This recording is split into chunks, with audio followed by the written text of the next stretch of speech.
अगर कैलकुलेशन आपकी अच्छी नहीं है तो आज आप बाहर हो, सिंपल सी बात। सर मैथ्स अगर अच्छी नहीं है तो और तो कैसा गया पेपर? वो ऑडियो क्लियर नहीं आएगा ना? सर पेपर ठीक था, मतलब मैथ्स का था तो जो अनएक्सपेक्टेड था, मतलब पहले के पैटर्न से हिसाब से अगर टीसीएस का ट्रेंड देखा जाए तो उसके हिसाब से काफ़ी चीज मतलब क्वेश्चंस कुछ ऐसे थे जो ट्रिकी थे। सुना है यार मैथ्स में किसी का 10 भी गया है, अटेम्प्ट 20 भी गया है, मतलब मैथ्स के लेवल। क्वेश्चंस कैलकुलेटिव थे, बहुत सारे क्वेश्चन ऐसे जो ही सॉल्व नहीं हुए थे, वो अप्रोक्सीमेशन लगा के सॉल्व वैसे सॉल्व हुए थे। वैसे कर रखा हाँ जी सर। इंग्लिश तो काफ़ी हद तक पिछले साल से काफ़ी इजी कर दी, और इंग्लिश तो बहुत इजी कर दी थी लास्ट ईयर से। आप दोनों का पेपर था? हाँ जी। कितना अटेम्प्ट हुआ है मैथ्स में? मेरा मैथ्स में हुआ है 27। 27।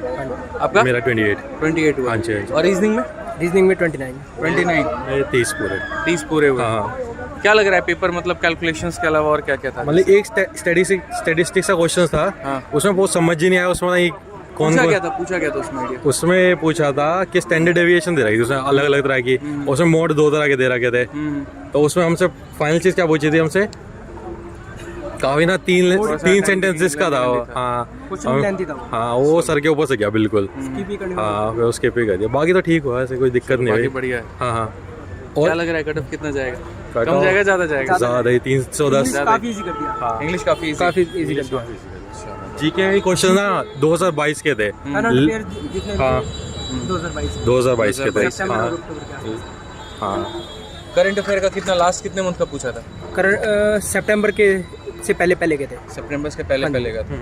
चलो बढ़िया। हाँ जी सर। तो बढ़िया। तो कैसा गया पेपर? वो ऑडियो क्लियर नहीं आएगा ना? सर पेपर ठीक था, मतलब मैथ्स का था तो जो अनएक्सपेक्टेड था, मतलब पहले के पैटर्न से हिसाब से अगर टीसीएस का ट्रेंड देखा जाए तो उसके हिसाब से काफ़ी चीज मतलब क्वेश्चंस कुछ ऐसे थे जो ट्रिकी थे और कैलकुलेटिव भी थे। और आपका कैसा रहा? सर मेरा पेपर ठीक हुआ। जिसकी कैलकुलेशन स्पीड थोड़ी अच्छी है और उसने बेसिक फॉर्मूले मीन मोड में अगर वो नहीं फंसा है तो उसका पेपर पूरा ही अच्छा हुआ। स्टैटिस्टिक्स का सुना है कोई सवाल ऐसा था जिसमें 2 मोड दिया गया था? हाँ जी सर। मैंने वो पढ़ा नहीं था, मैंने छोड़ दिया। जो पढ़ा नहीं है वो छोड़ दो सर, सिंपल सी बात है, टाइम खराब होगा। एक्चुअली वो जो था वो लेंदी था, काफी सारी ऑब्जर्वेशंस दे रखी थी और उनको क्वेश्चंस को बहुत ध्यान से माइन्यूटली पढ़ के एक मोड का डायरेक्ट फॉर्मूले पे क्वेश्चन था जो कि क्यूमुलेटिव फ्रीक्वेंसी फॉर्मूले में वैल्यू दे रखी थी। वैल्यू दे रखी थी। हाँ जी।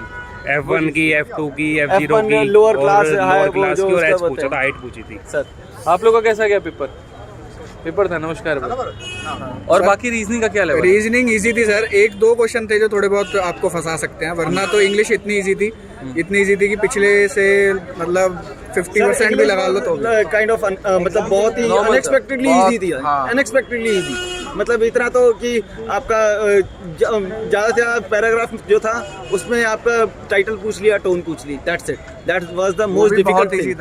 हाँ वो भी बिल्कुल आराम से दिखाई दे रहा था, दिख रहा था कि क्या हाँ ये इंफॉर्मेटिव है या क्या है? इंफॉर्मेटिव है या ये था बच्चों ने बताया। क्रिटिकल है वो वाला।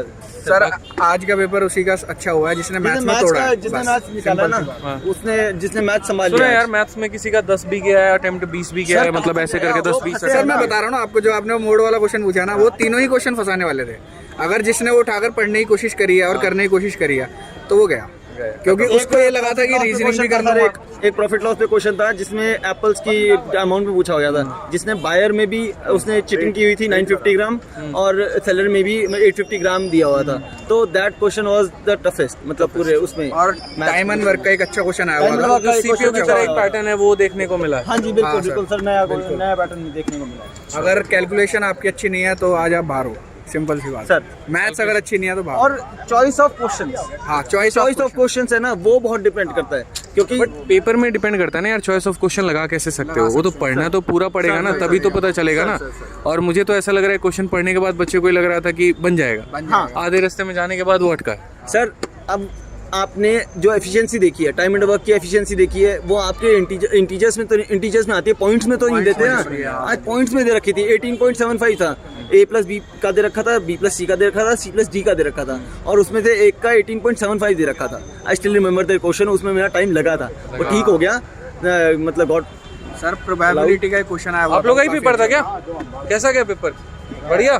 प्रोबेबिलिटी का क्वेश्चन आया था, वो काफी अच्छा था। जिसने बेसिक पढ़ रखा उससे तो नहीं होगा, थोड़ा अपर था लेवल। क्या था क्वेश्चन? कुछ सर मैंने वो भी छोड़ दिया था। 3 को मतलब अगर एक पैक ऑफ कार्ड्स में से 3 को कार्ड्स निकाल रहे हैं तो पहली प्रोबेबिलिटी है रिप्लेसमेंट के साथ फर्स्ट कार्ड जैक होना चाहिए, सेकंड कार्ड इवन होना चाहिए और थर्ड कार्ड ब्लैक होना चाहिए। तो फिर तो तो 3 दिए हुए थे। वो स्किप वाला था बेसिकली, जो पढ़ के तो आर्ट ऑफ स्किपिंग आना चाहिए आपको आज के पेपर में। बहुत ज़्यादा जरूरी है। और सर एक वो फोटो लेना ठीक है, तो बहुत अच्छा लगा और मिलके यार। और बाकी अपना कोड का वो देखते रहो एक बार। सर कर रहे हैं 31 का हमारी वो है सर।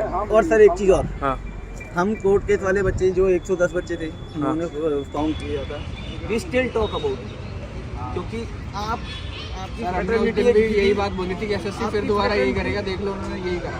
और अभी भी वो बच्चे जो जिनका एज का इशू आया, वो सॉरी मार्क्स का इशू आया रिजल्ट वाला, हाँ, तो उनसे भी टच में है हम लोग। उनको भी हमने फिर बताया कि भैया तुम हमारे साइड में तो आए नहीं उस दिन, अब देख लो तुम ये लोग, इन्होंने अपनी मन मर्जी से कर दिया।